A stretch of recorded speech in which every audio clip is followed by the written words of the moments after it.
Welcome to On Top of the Covers, a weekly podcast by Orlove, dedicated to all of you amazing people out there. I call you guys the creative visionaries, right? The entrepreneurs and the artists, the makers, the disruptors, people constantly pushing the boundaries of what is possible, right? I mean, that's really what we're here to do. And every week, I'm very, very grateful. We feature inspirational stories of people contributing to the culture of music. We typically like to look at how they do it, right? Creatively, artistically, personally, professionally. There's always more than one way to do something, and that's absolutely what we love to explore. For those of you that are a bit newer here, I'm Matt Gottesman. I'm the host and the director of the Orlove brands. You guys can reach out to us at We Are Orlove on Instagram. You can also reach out to me at Matt Gottesman on Instagram. And by now, you've probably learned over the last 8 to 10 years, I answer each and every single text, DM, reply, response. We do it at We Are Orlove. We do it at Matt Gottesman. It's me, it's us. We firmly believe in community and having open dialogues, right? And, with the basis of the On Top of the Covers podcast, we said that music is really one of the biggest connectors in the world. And since it's this common bond, why not open up conversations around it, right? The art, contributors, their missions. We just thought that there's a lot of unconventional paths to success. And as we continue to move in that direction, why not accentuate those a few more and actually talk about them, right? So I've got another incredible episode today. Rissi Palmer, she's a singer, songwriter, host of Color Me Country Radio, multidisciplinary creative, and we got to catch up for probably about 10 or 15 minutes before this. Just an amazing human being. So I'm really, really excited to talk about her very diverse background in the music industry and just kind of that whole path that she's really carved for herself. So just to give you kind of a quick background, made her mark in country music, equally at home in R&B. So I'm going to geek out with her on both sides, bringing the entire spectrum of popular music to bear on music she calls Southern Soul, which that is kind of the part where I wanted to geek out the most. She is not probably aware of that part yet, but daughter of Georgia natives, born near Pittsburgh, and spent her adolescent years in St. Louis, raised in a musical family, loved both country and R&B, and was a part of singing and dancing troupe sponsored by a local television station starting at age 16. And by the time she was 19, she had already been offered her first publishing and label deal. Guys, this is not easy. So she's going to talk about all the things that she experienced along the way. In 2007, she released her debut album, Rissi Palmer, charting singles Country Girl, Hold On To Me, and No Air. And then since then, she's independently released a Christmas single. Thank God, we like the independence. Her first children's album, Best Day Ever, and her EP titled The Back Porch Sessions, and her most recent album, Revival, was released in 2019, has been critically hailed as her most personal and uplifting work to date. So we'll talk about that as well.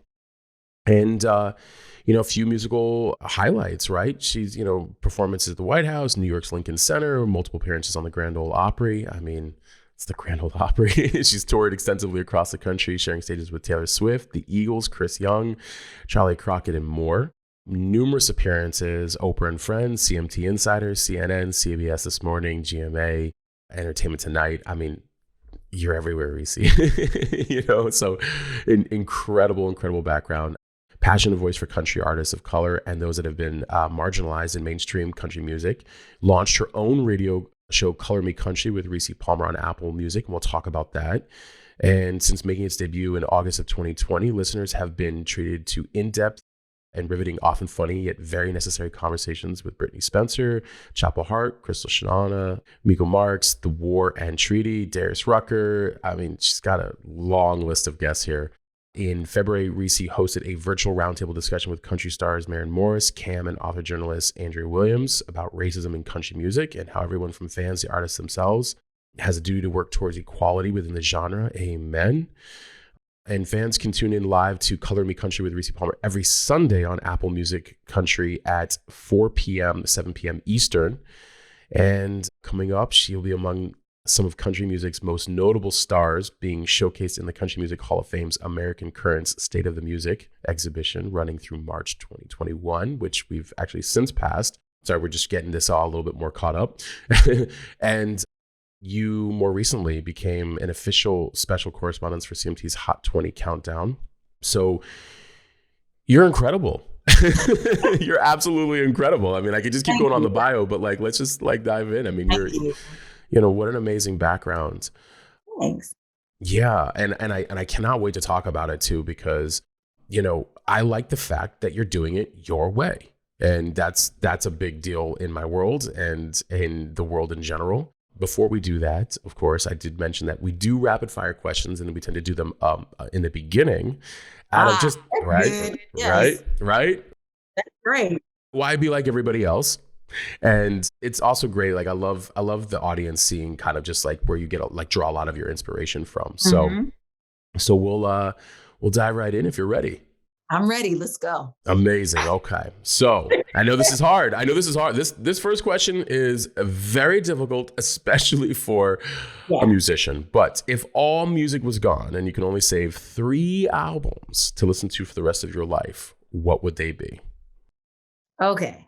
I've thought about this, and I still didn't come up with like a comprehensive list. So I'm just gonna. Um, there's an album by John Randall called "Walking Among the Living."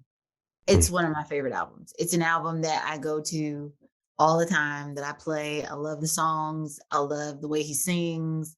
I'm a big John Randall fan, and he just did an album with Miranda Lambert called Marfa, the Marfa tapes. Anyway, John Randall. Mm. And then my second is Rags to Rufus. It's featuring Shaka Khan. Mm. It's an incredible record. And a lot of people don't know this, but it ends with a country song. Shaka Khan is singing a country song. And it's pretty amazing. I love it. And so, yes, that's my second. And then my third is Prince. Mm. And it would probably have to be like a greatest hits. Mm. Because I was trying to figure out which Prince album is my favorite. I like Around the World in 80 Days, but I think a greatest hits would cover the Yes. gamut of all the things that I love. So those are my 3. Incredible. And by the way, I do agree with you. With Prince, I don't think you can go wrong if you do the greatest hits. You're gonna cover everything. Right. Question number 2. Sometimes related to question number 1. It can be. But name an influential person, living or non-living, that if you could interact with for one night, who would they be? Now, of course, it can be anywhere throughout all of history, right? Like, I mean, you'd be, Leonardo da Vinci or something like that, all the way to, somebody still living that, you just, if you wanted to interact for a full day and spend that time with, who would it be? That's a great question. Right? It's hard to, who I'd love to talk to? And like, I'm not even, and this isn't me trying to sound, I'd love to talk to Harry Tubman. Ooh. Because you can't see it, but on my desk, I have a $20 bill in a frame that someone gave me that has been stamped with the Harriet stamp on it. Because she's one of I just very much admire her. And I would love to know, I would just love to know where the conviction came from. I mean, I have an idea of where it came from, because she's a very spiritual person. She was a believer. And so I believe that she was God-led. And she had said that so much, but I would just love to know like the ins and outs and talk to her. And then a very close second, I know you didn't ask me for a second, but I'm gonna give you one anyway. I love Toni Morrison, and I would have loved to have sat down with Toni Morrison and just kind of picked her brain, because she seemed just like a really kind of like suffer no fools kind of person. And I would just love to know more stories and all that. Right. Well, I love the fact that when you said it, God led, like, because that there's something deeper, like at such a level of surrender. Yeah. That, it's like, tell me more of that. It's like, I mean, especially with her, it's just like, you knew you're going to die. Yeah. Like, you knew you were going to, like, this is something, you're doing something that you will most definitely, if you get caught, you're dead. Like, it's not even a question of how fast, it's just, you're going to die. Yeah. And so I think when you're in those particular situations, people can do extraordinary things because they're led by purpose, like a larger purpose than just, I'm motivated by ego or any of that kind of stuff. It's larger than, it's bigger than that. Yeah. And you can feel it, and the complete surrender of like, it doesn't, those things don't matter. Like, oh, of course, yeah, you can die. Yeah, but that's not really where I'm at. That's not what I'm thinking. It's Mhm. like, it's so trusting and surrendered in purpose that, you know, it's God led. So I like that a lot. I like that a lot. I can only imagine actually what the conversations would be like. So I would join you with those. You know? Oh yeah. Amazing. Okay. Question number 3. In your opinion, what's the best music focused film for you of all time? And I want to stress this because it doesn't have to be like, it can be a documentary, it could be a rockumentary, it could be like a fictitious movie, it could be, where music is kind of like central focused, but it's, or it's like a musical. It can be a mishmash of different concepts, right? Sure. Okay. My two all time, like I own them and they get regular, they're in the regular rotation in my home.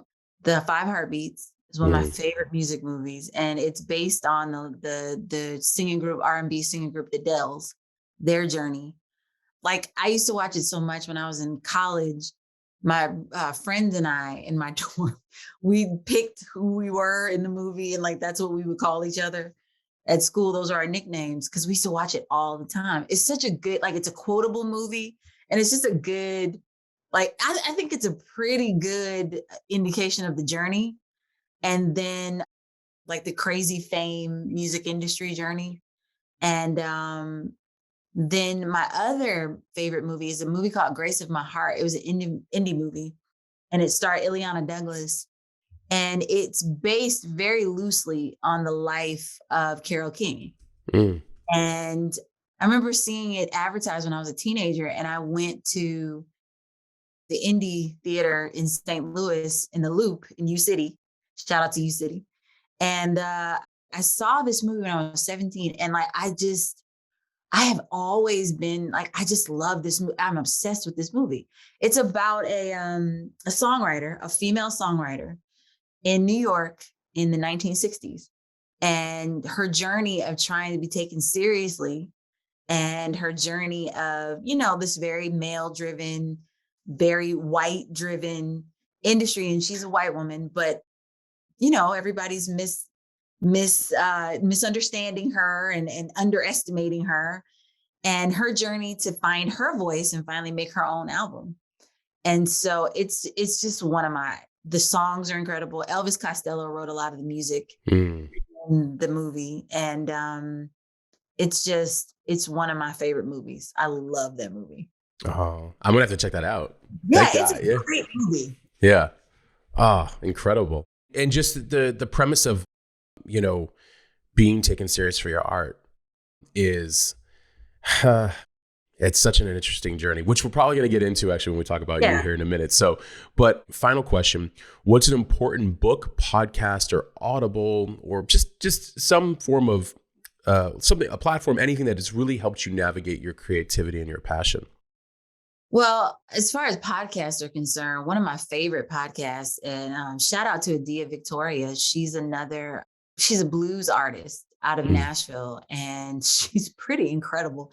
And she has this great podcast called Call and Response. mm, And she's had guests on like Tracy McMillan Cottom. She's had Rand Giddens, Kiese Lyman. Like she has really incredible Black thinkers. And she's not just Black artists, but like just like a great mixture of thinkers and creatives and writers and poets and chefs and like all these people, and they have these really in-depth conversations that she often brings back to coming to terms with the South and mm. being from the South and what that means, and then also just being an artist in this time, and like, you know how do you mix being creative with being conscious, and then also having joy at the same time. And so it's one of my favorite, and she's really great at interviewing and talking to people. And so that's something I find a lot of inspiration in. And then book wise, there's a lot of I have a nightstand that's like stacked this high with books. I'm in the middle of I'm trying to think of something that I've read all the way through that would be great. to recommend.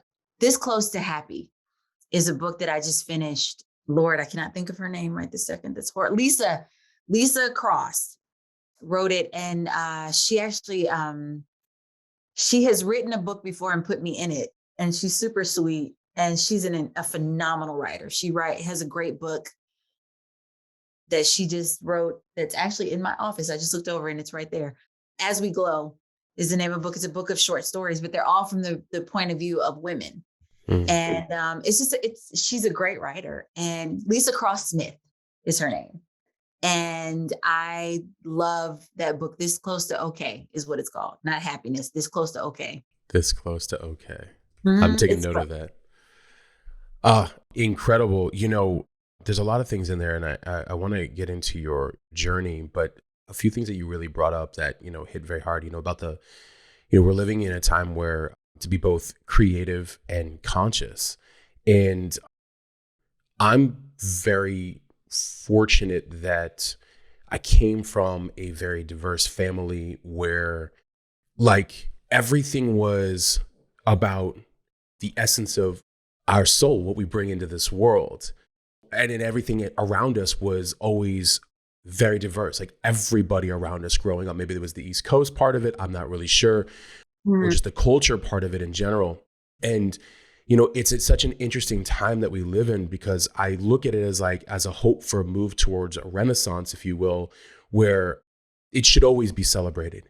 Creativity and consciousness and the soul, delivering the uniqueness of all of us. It's the art, it's the internal, all of this.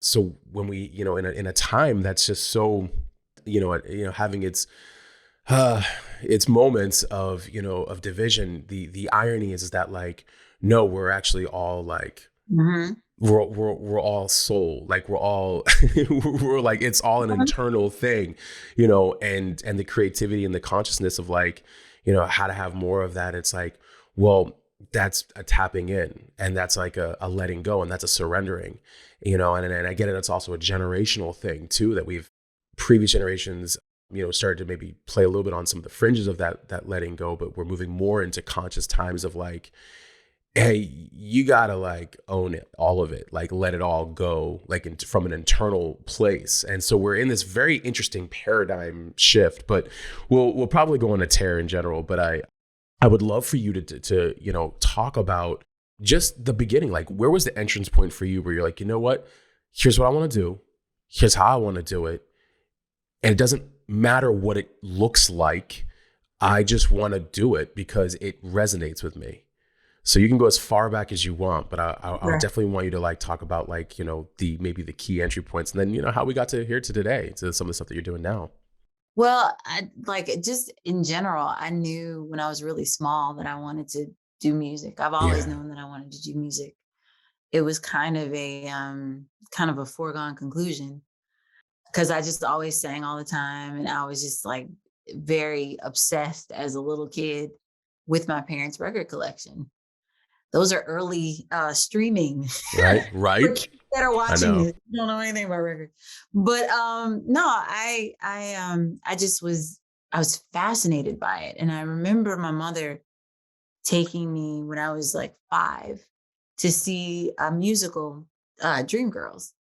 And I remember sitting in the audience watching the show and thinking to myself, you could do this and get paid? People pay you? Do people know about this? And so after that, I was that was it. That's what I'm going to do. Whatever that was that we just saw, that's what I'm doing. And I just, I was really fortunate that I had parents that were okay, well, if this is what you want to do, then we'll support it. And this is the way you have to do it. So, they didn't just throw me out and let's get a recording and let's, I got into voice lessons. I started playing the piano. I took acting classes. I did pageants, all that kind of stuff. So I was preparing, sang in choir at church and did my little speeches on Sundays and all that stuff. So all my life was really, all my extracurricular activities, all of that stuff was me preparing for what I do now. And you mentioned in my bio, I sang with a singing group when I was like 16 called Team 11. And that got me on stage. And for like 2 years, we played fairs, we played Six Flags, we were on television, we did telethons and all that stuff. So it got me used to being on camera. It got me used to being in an ensemble on stage. How do you hold a microphone? How do you interact with a crowd? Like, how do you do all that stuff?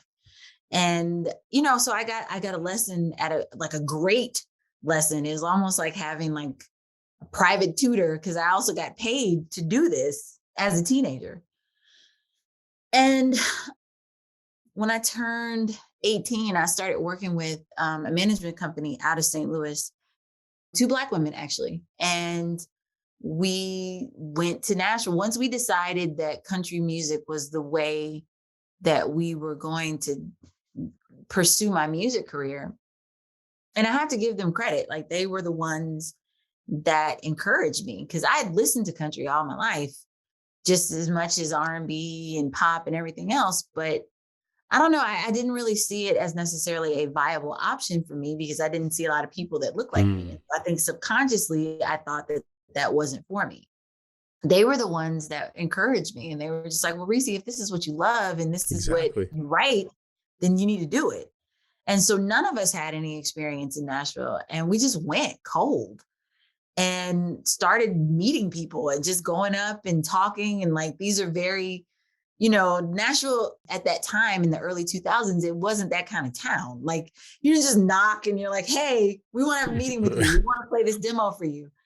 But, we ended up finding the people that needed to be found and that were going to help us. And it led to, you meet this, you record this thing, you take this meeting, you sit down with this person. And, after years of doing this, I got a publishing deal and started writing with a lot of my heroes and learning how to write. And I got some offers, ended up not taking any of them, but was offered something. And so it let us know that we did have something that people were interested in. And I just spent the next few years honing my craft as a songwriter, as a singer, as an artist, until I was signed finally in 2006. And then that's kind of where things just kind of took off from there. I have a question for you. What stopped you from taking some of the offers? Oh my God. Well, I can tell you, okay, so like the first deal that we were offered, it was a demo deal. Mm-hmm. And demo deals are basically, I call them artist protection. And it means that you will probably never see the public will never hear your music ever. You just end up being a highly paid demo singer. And I knew that meant, number one, they didn't know what to do with me. And number two, I probably, like, looking back on it, I was offended, but like looking back on it now, I probably wasn't ready per se for like the big shebang. And so I think it was a little bit of, we don't know what to do with her and she's not ready. I think you bring up such a key point, because when you're coming up, you think like it could be easy to take things personally.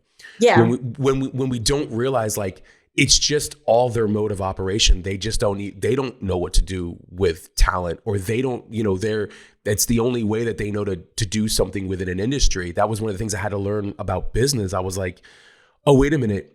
It's not me that's per se the problem. It's just that this is the only way you know how to do something. Yeah. And once I started to learn that, it changed my perspective of like, oh, I won't take it personal. Like, cool, like I am unique. Like I am different, and Mm-hmm. Thank God. And I'm gonna keep going, Yeah. That's something that I tell a lot of the artists that I meet on my show is those no's in the beginning. Try to look deeper. Yes. Into what those no's mean. Because sometimes no is for like a really dumb reason. Like, it's, I don't get you, or I don't like you, whatever. Right. And then sometimes no is because you're not ready. Yeah. Like, it doesn't necessarily mean that you're on the wrong path. It just means that you need to walk a little longer. And so I took a lot of things personally for a long time. And like it felt, I mean, and I still do. Like I won't, I'm not gonna sit here and say like I'm Yoda or something. Like I still do. And it's hard. And it's not an easy business. It's not an easy business. And so you have to have a sense of who you are. Yes. And what you bring to the table, and also a humility in order to be able to say like, yeah, I do need more practice, or yeah, I need voice lessons, or yeah, I need to spend more time learning how to write these songs, or whatever, like whatever your thing is. Like maybe that no means go back to the drawing board and figure it out and make it better.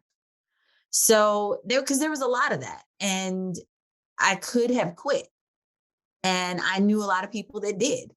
Mm. And I just the need to be musical, the need to do this was a lot stronger than, any ego or anything that pushed me to quit. So I just kept going. And I truly believe that all the things that are happening now are because I remain persistent in purpose. Yeah, there it is. I was gonna say that. I mean, that's how you were, you know, I can't figure all of this out, but I'm going to figure all this out because it's coming Yeah, from a deeper place. exactly. I find that the quitting happens when the core wasn't as solidified. It's sort of like more of they want like maybe the result of, the what comes with achieving something within any given industry. And that is never sustaining. But when it's tied to purpose and you're like, I can't figure it out, but I can't let it go. But I Yeah, want I to, I can't want to let go figure. of this. Yeah. Those are the things I tell. And that's another thing I say to the artist, like the things, or to anybody, anything that is like nagging you, Mm-hmm. whether it's a friend or whether it's your own gut. Like, for example, my radio show, one of my best friends, Shelly, had been telling me for years that I needed to do this. Like I needed to do a show like this. And I just was like, I would blow her off. Like, not disagreeing that like it would be fun to do it or that I could do it. It's just a matter of, I don't know. I don't know if people want to hear that. I don't know if people want to hear me. I don't know. And for years, Rissi, you need to, and like she would send me, in fact, I was cleaning out my inbox and I found one of those emails. She had emailed me like NPR was looking for podcast submissions and stuff. And she's like, Rissi. And it didn't dawn on me until 2020 what it was and what I needed to do. And so I sat down and I did it, and it created a whole new path for me that I had never previously thought possible for myself. And so, those nagging feelings come in the form of, again, friends and in your gut. And so follow the things that you can't stop thinking about or that keep popping up in your life, because that's God. That's God. I would say you can't run from what's for you, No, and you can't run, not fast. yeah, and it'll find you. And it's always interesting when you think about how God speaks to us, and through people. And I remember years and years ago when my audience was still first really growing. They're like, start a podcast. I'm like, I'm not doing a podcast. And they're like, do a podcast. I'm like, I'm not doing a podcast. And everywhere I would go, the opportunity to do a podcast kept popping up. And then finally I'm like, you know what? Let's just do a podcast. Yeah. Let's just do a podcast. And it's so interesting to watch what happens when you're in your natural thing that is constantly trying to get into you that you can't run from. Yep. And watch what happens because of it. And I think as human beings, a lot of times we want to understand why, but that's not really always our job. No, it's not. It's just do. There it is. Do the things that you feel compelled. Exactly. And God will do the rest. That's exactly it. And isn't that an interesting life to lead, from a place of, less worry, more surrender, and more of like, right? I wish that I was Yoda and I could say that. So from now on, I live my life this way, but it's not. True. And I like to worry and I like to be in control and all that stuff. And it's totally terrible. But anytime anytime I let go and I just let it be, it has never not worked out. There it is. The control that I aspire to is my behavior, right? Mm-hmm. And I think that as long as we constantly develop and grow our behavior, Mm-hmm. the less control of the world. I don't want any of it. I don't want Need any to have, control yeah. of anything external from me whatsoever. One bit. Not only that, but the more we ground in our behavior, the less we are affected by the world. And then we begin to realize like how much less we really take things personally. It's like, oh, because depending on where every single person is at, healing or unhealed, or Mhm. evolutionary in their own growth or lack thereof, will not necessarily affect me in the in the presence in this world, right? And so it's like, it's a lot of give and take. It's a lot of, I have to better understand my own actions and emotions and thoughts and feelings. And I have to also completely let go and not necessarily be affected by the very interesting behaviors of the world at large. Yeah, I mean, you drive yourself crazy. You can run Right? around in circles until you're dizzy and pass out trying to control what other people are doing and that sort of thing. And so you just kind of have to get to a point where you're tired of being dizzy. Right? And you just are like, the only thing that I can control and that I can run and that I can tell you for certain is what I'm going to do in any given situation. So that's really it. Like that's all you control. George Amen. Carlin, what did George Carlin say? Like the only choices in life are, beef or chicken or beef or fish. Right? Like, Something like that. I was just it's watching it the other day. classic. Yeah, like that's it. Pretty much. George Carlin's delivery, by the way.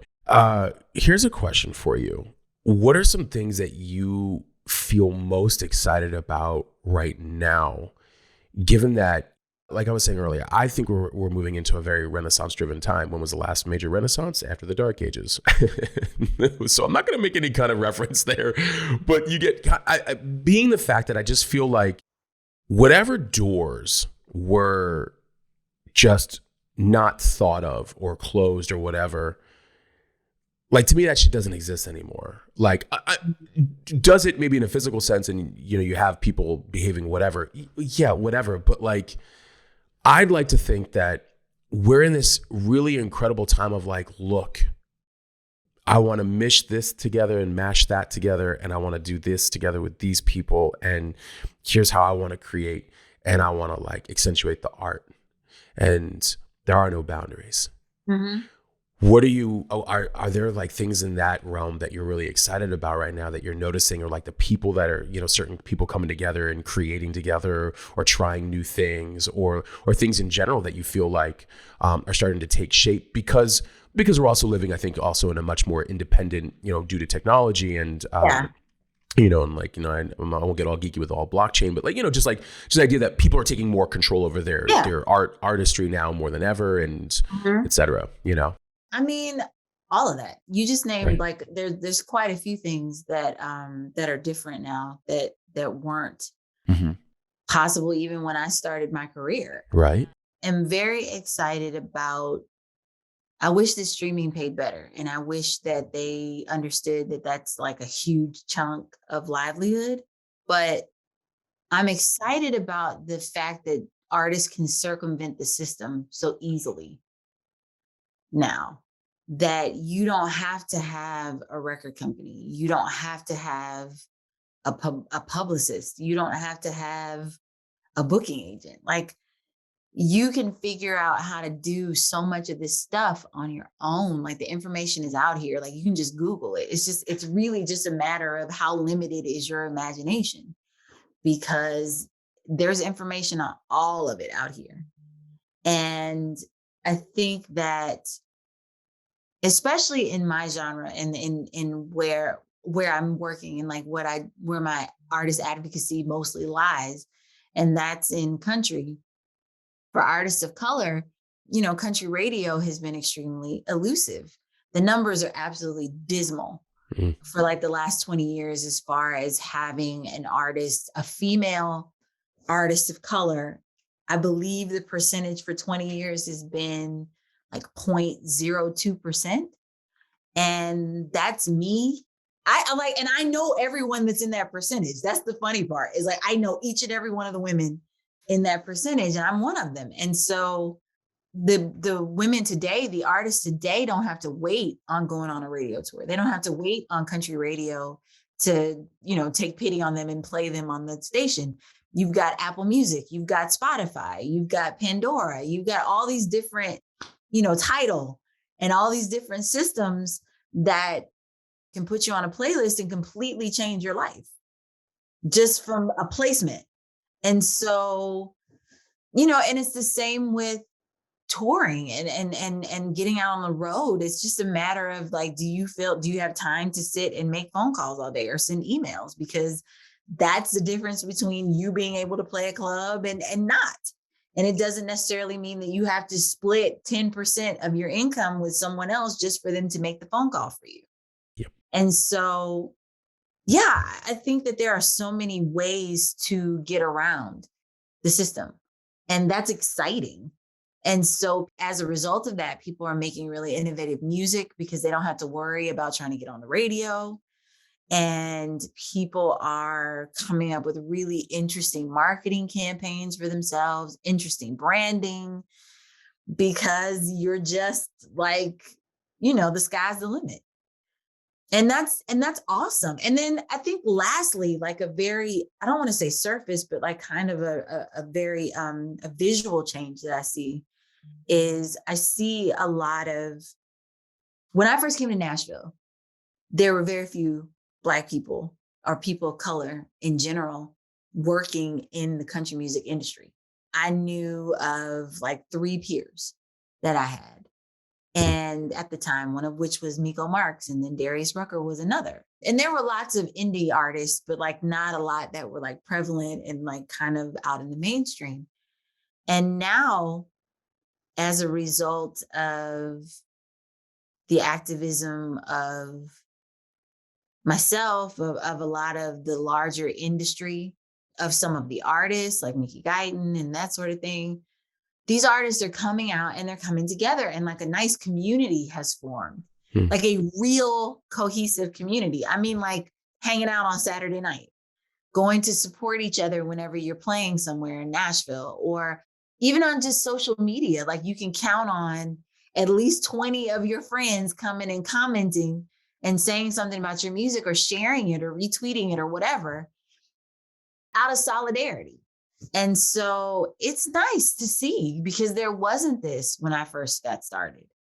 And, as much as I believe in everybody get along, and like a lot of our differences aren't as different when you get below the surface, I still think that there's something to be said about being able to look across a room and see someone who looks like you and know that they understand what you're saying or how you're feeling or whatever. And like, they know what you're thinking without you having to say it. There's just something amazing and wonderful about that and magical about it almost. And so I think that's nice. That's been a really nice development to see come to pass.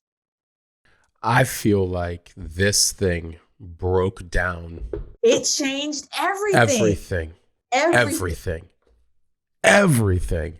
Right? And everybody had, especially in the early 2000s, I think about all the places I literally tried to break into, industry, businesses, places, and it's like, no, the rejection as an all-time high. And then the transparency of, I am, this person wanting to do this thing in front of this audience and connect with these people and create this community. And you can do it, and you can do it, and then we mishmash, and then we all like celebrate each other, and we cross promote each other, and we build together. I don't need permission. The days of permission are over. Yeah. In my opinion, the days of permission have long been over, and it's such a beautiful place because now we get to see what was in the hearts and minds of so many people with so many diverse backgrounds, wanting to be like, this person doing that type of music and this person doing that type of industry. And like you get to see all of like what people were really wanting versus a permissioned society of people who said, this is just how we're going to control this nice little thing that we've done for whatever, 30, 40, 50, 60 years. Those days are over. And again, this kind of paradigm of, you see one paradigm kind of, as I call it, the Titanic, the ship sinking, pretty on the outside, but it's sinking on the inside of just an old way of thinking, of doing things. Yes. Mixed with a new way of, this is what resonates with me.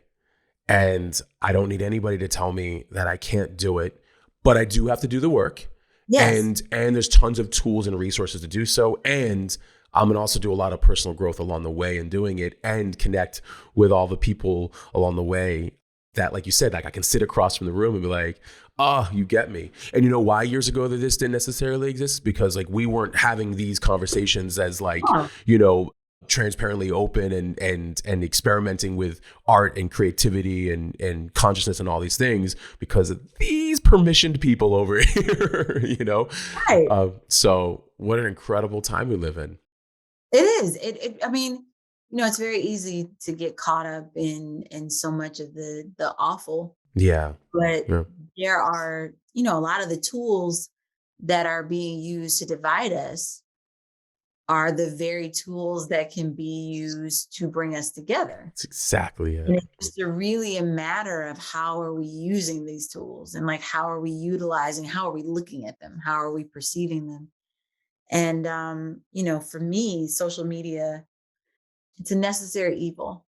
Right. Sometimes, like, it's the source of so much frustration, but at the same time, it is the source of so much joy. Like, I'll tell you a story. This past weekend, we did an episode of the show, and I make a playlist every week. That's one of my favorite parts of doing the show, is to be able to program what plays during the show. So I get a lot of emails. A lot of people want to be on the show or want me to talk to them or interview them or whatever, and a lot of music. And art is so subjective. You don't want to necessarily be like, this is terrible. You're like, maybe this does not work for what I'm doing, but like, keep going. But I try to incorporate, even if I can't do an interview with you, like if you're just not at the point where, we're going to do an interview, I can play your music. And so I try to incorporate a lot of new artists. Anyway, long story short, one of the artists that I plugged in, it was their very first single. And so on Instagram, the morning after, they tagged me in this video and it made me cry. It's a mom and daughter group, and they were sitting in their car and they heard their song. They had never heard the song on the radio ever.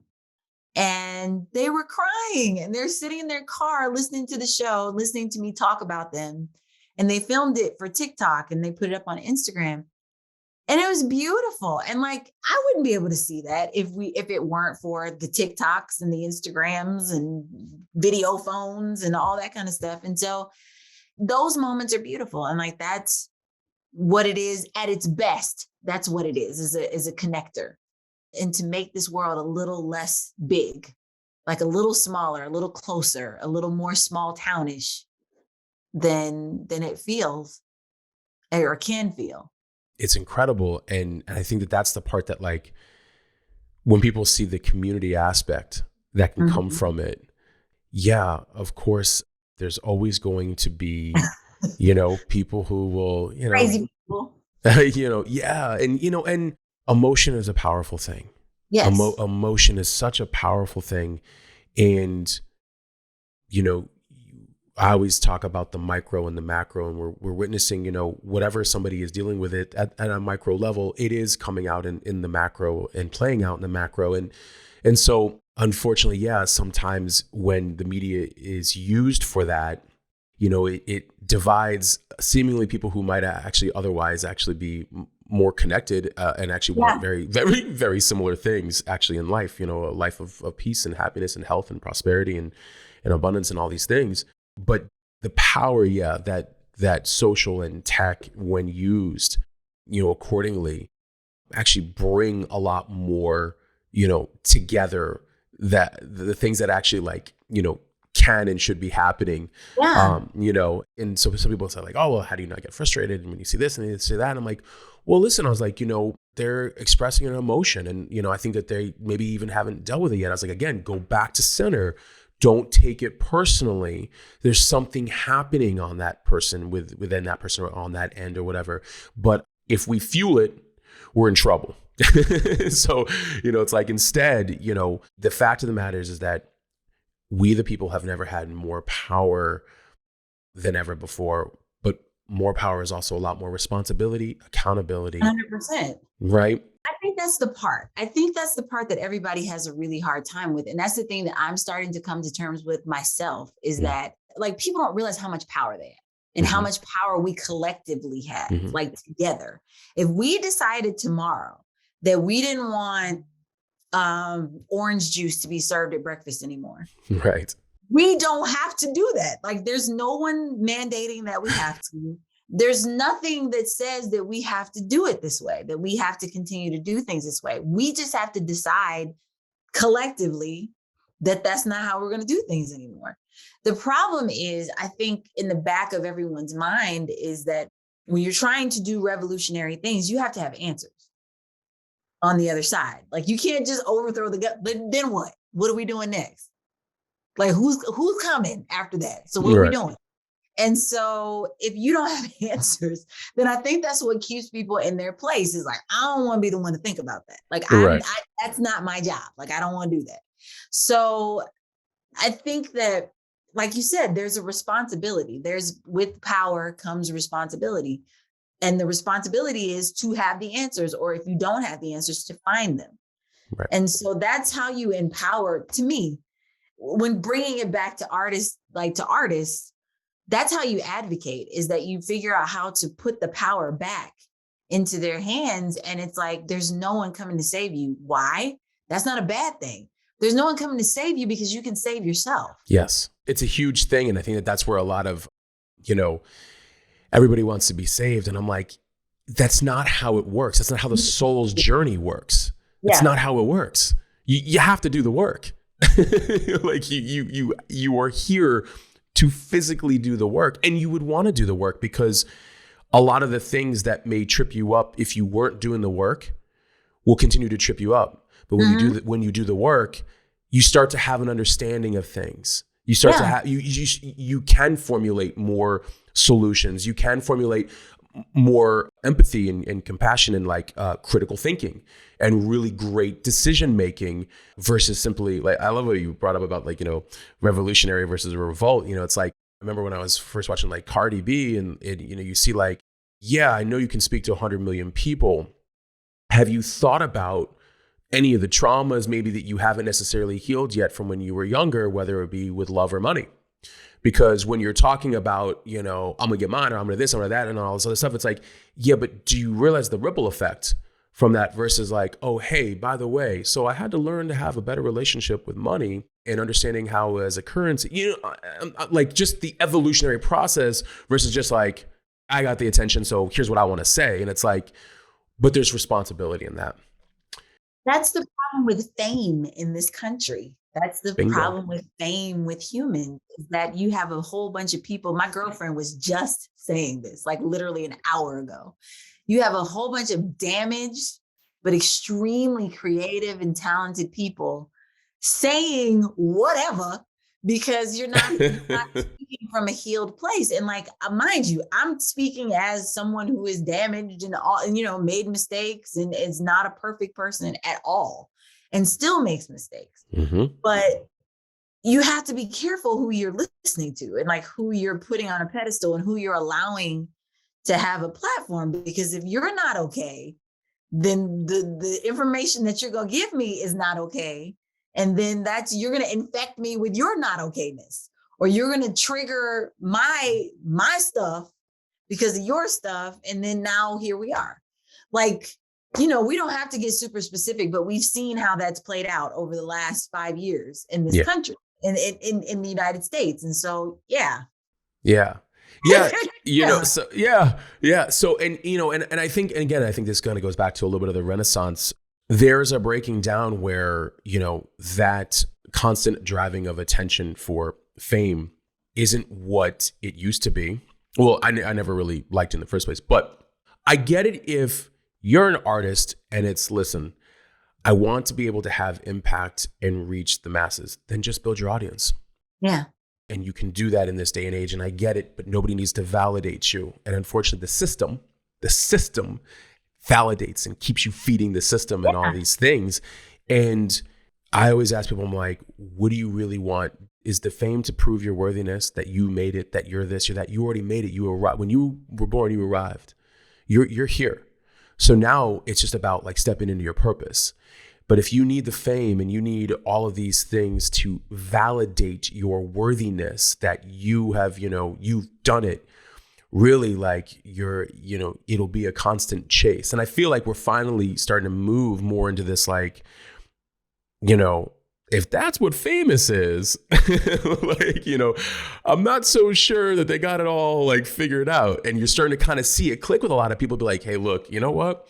I'm so-and-so, here's my platform. I'm on these social, this is where I have my audience. Hey, you guys, like, I've got my paywalls over here, my Patreon account over here. Like, we're building together. We've got community. I feel like it's shifting, but yeah, living in this time where the fame, I think, just got to a place of just that was making it. And I mean, it's been promoted obviously like that for, decades, but I finally feel like there's a little bit of a breaking down again, because of kind of like when you witness everything break down in front of you, you start to kind of, for a good, I'd like to think a good amount of people start to kind of question, like, what are we doing? Right. What are we doing? Maybe there's another way of doing it. Maybe there's another way of doing it. And why was I doing it in the first place? Yeah, it's an interesting thing, and I think too, I heard a number that just blew me away the other day. I think 72% was the number. They were saying that 72% of this new generation wants to be like famous on the internet, and I'm just like, that's horrifying. And, everybody, we just have to be very careful about the things that we glorify and the things that we amplify. Yeah. No, you're 100% on. And I think that glorification and glamorization is having its breakdown. So, I hope so. I mean, I see some of that. I believe everything is cyclical. And so I think that we always, we go around and we have like, oh my God, we're on the brink of insanity. And then, but somehow it always kind of it swings the other way. And so I'm hoping that that's where we're headed. I do. Well, and the beauty of you having some of these platforms, and in your own distribution and, and the podcast, what do you have coming up with that? Anything that you're, really excited that you want to share that's going on right now? Sure. Well, one of the things that has developed over the last year that I'm very proud of and very excited about is the fund. There's a Color Me Country Artist Grant Fund that is for artists of color that are pursuing careers in country music and Americana music, like roots music. We started this, it'll be a year, December 14th. And we have already given out almost 60 grants since then. And it's truly amazing. Like, it just it grew legs, and I hoped that it would be big, but I had no idea how fast all of that would happen. And it's been thanks to people, I have people that give $10 every month, just on a regular, they just give $10, and doesn't seem like a lot, but when you have several of those, it adds up. And yes, then it does. We've also had help from, Brandy Carlisle and Her Looking Out Foundation. And we've gotten money from CMT and lots of angel donors that have given us like ridiculous amounts of money. And so it's been really encouraging to see how excited everybody is about helping and about trying to make these changes happen, and changes outside of the industry, which, always makes me happy. And so that's really cool. And that's a fun thing that I get to do. I get to play fairy godmother, and like, who doesn't love that? Right. And then the other thing that I'm really excited about is I will be taking Color Me Country to Europe next year. I can't, What? January is when the big announcement comes as to like what we're doing. In next year, I will be taking some artists and we will be performing over in Europe. And I'm very excited about that. That's a really cool opportunity that came to me this year. And, I'm just I'm trying to find different ways again to circumvent the system and Yeah. make sure that, people can eat and that they're represented and that, they can continue to make art. However we can make that happen. I mean, you're expanding the culture. I'm trying. You know what I mean? I'm Like that's a really big deal, Rissi. You're expanding the culture, and interesting how that works, right? How God works, how community works. Like Yeah. you stepped right into it, and it's like, oh, weird. Like it's taking it like it has its own legs. It's like it was always there. It was always ready to happen. Where I wanted to ask you, where can people donate to the grants? Oh my gosh, thank you for saying that. Yeah. My I'm myself. Like I want to know. my So husband always gets on me because I don't give the information right. Okay, so go to colormecountry.com. And that is the show page website. And that is also, there's a page for it. That's where the grant lives. And you can donate on that page. Yeah. So just go to colormecountry.com that's and you'll incredible. see the heading at the top. And I have pictures of every artist that we've given the money to. None of the money goes to me. It all goes directly to the artist. That's incredible. I'm pulling it up right now. I love it. I love it. I love that you're doing that. And then just it puts more things into a direct line of like making the things actually happen. It's like, hey, I'm here now. Let me bring others with me. And then now like you guys expand the culture and you expand the culture and you expand the culture. And it just kind of continues that way, Yeah, it's a ripple effect. Yes. Right? Always. Yeah. This is incredible. I have it actually like pulled up. So everybody that's listening, by the way, colormecountry.com. And then on there, yeah, at the very top, it says Color Me Country Artist Grant Fund. You can click that. Good to know. Anybody listening, you can give as much as you want to it, often, as many times as you want. Just throwing that out there. Love it. Yeah. Anytime with the arts, because I feel like it's always an expansion of when we expand people in the arts, we expand like the soul. When we expand the soul, we're also expanding everybody else around it. Like gets a direct effect from that, So that's why it's like a really big deal to me.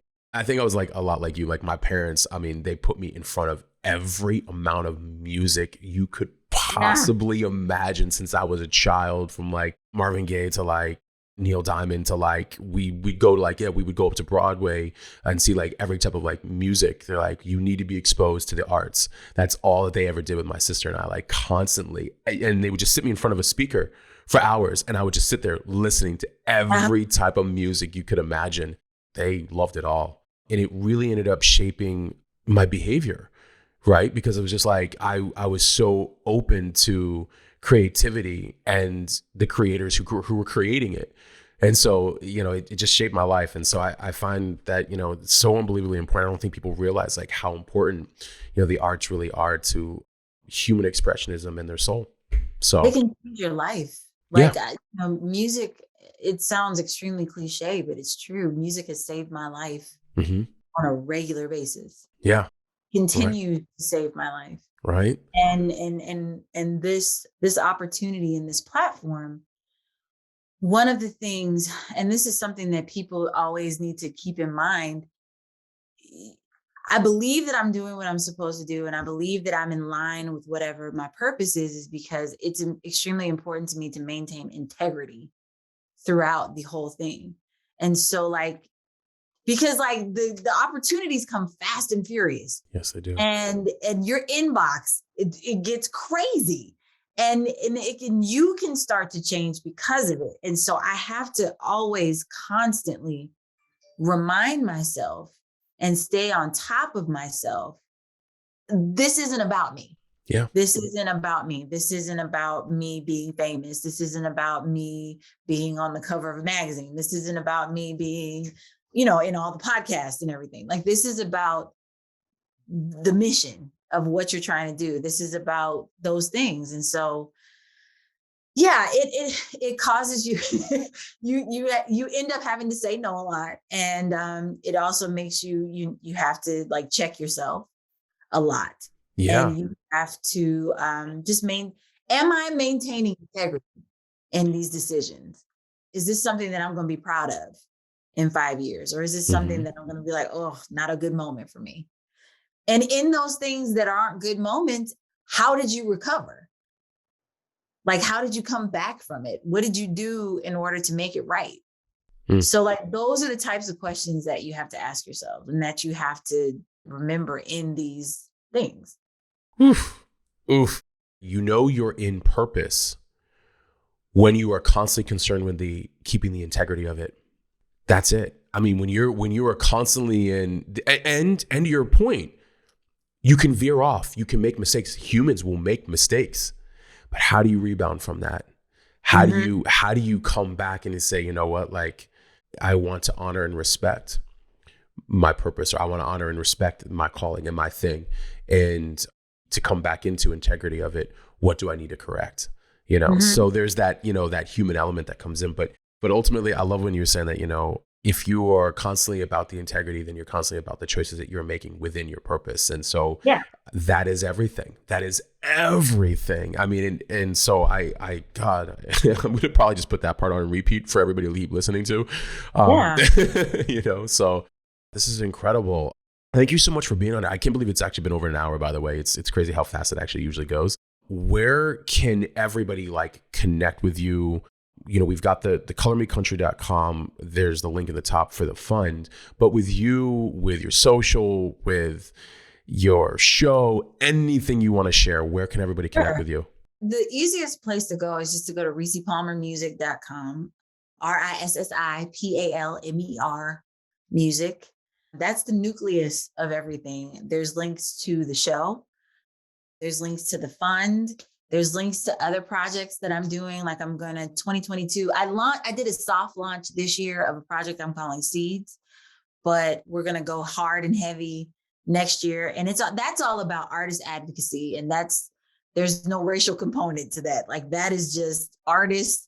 If you want to know how to get a publishing deal, if you want to know how to license songs, if you want to know how to showcase so that you can play theaters and do all that kind of stuff, we are going to lay out the bones so that you can figure it out. And So very key. excited about that. So that's going to launch in January. That's Yeah. huge. That's And huge. yeah, because I mean, like, take the mystery out. Yeah. Again, no one's coming to save you because Right. you have to help. So I'm excited about that. And so yeah, everything is on rissipalmermusic.com. Just go and visit. Like, I still am a musician. And so shows are there, music is there, and then everything else. Incredible. RissiPalmermusic.com. I like that idea with seeds. I can't express enough. I do these things online all the time for people, like little workshops. I'm like, oh, hey, here you just like you set your automation up here. Here's where you track your, all of your conversions. Here's what they're like, you've got to be kidding me. I'm like, no, I want you to be empowered. I Yes. want you to No be one empowered. does that. Right? Like, you can own your future, you can own your income, you can own, your your life. So, I want you to succeed. Like, your succession is important to me, So that's incredible. And you clearly exemplify that in everything that you're doing. This is incredible. I'm so grateful that you came on, and you talked a lot about your journey and constantly pushing your boundaries. Not even the world's boundaries, just your own boundaries. Like, hey, I'm going to do this. This is what I want to do. And now I'm going to take you to Europe, by the way.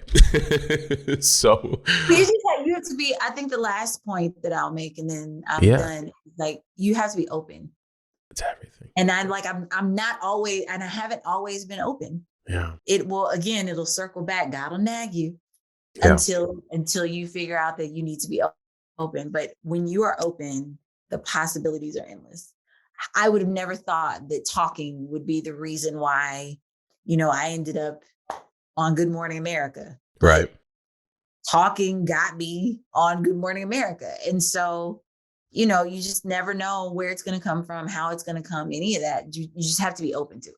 So true. Although some would say signs were there because I was a talkative kid in school. So Yeah, all me those too. times, right? All those Me times were too. like, you're like, you really need to learn how to control that. Well, Yes. maybe. Oh, Rissi, this is incredible. Thank you so much. Hang back just for 1 second. We'll connect here in a minute. Everybody listening, RissiPalmermusic.com, RissiPalmer music.com. That's like the core. You'll get to everything else that you need to there, including social. Also, just a reminder, colormecountry.com. There's a link there if you want to give to the fund. That's awesome. And she's got also seeds coming out there here in January to talk a lot about, artists, everything from publishing to how to like do a lot of this stuff on your own. There's resources out there, people. Please use the resources as much as possible. And just to everybody listening, thank you tuning in every single week to On Top of the Covers. It means a lot to us and as a movement, and not really just to the contribution of music culture, but of culture in general. I love you guys being able to see so many different ways to do different things, and that, we're really not confined, as I said, as Rissi and I were talking about earlier, like from the permissioned world that it exists, but that, really you can break out in anything that you really want to do. Also, we love the feedback. Thank you guys for constantly coming in for the 5-star reviews. Please have them keep coming in. Obviously, Apple loves that, keeps expanding the show. You can follow us on all major platforms at We Are Orlove. You can find me at Matt Gottesman on Insta. Yes, it's me. I'm constantly answering every single DM, reply, response, text, you name it. If you are listening to this on Apple or Spotify or iHeart or Google Play or any of like the 2030 platforms, you can watch this interview on our YouTube channel, Orlove YouTube channel. Please connect with us there. You can actually comment. We monitor the comments. We answer those comments as well too. We truly, truly appreciate you guys, and we're out.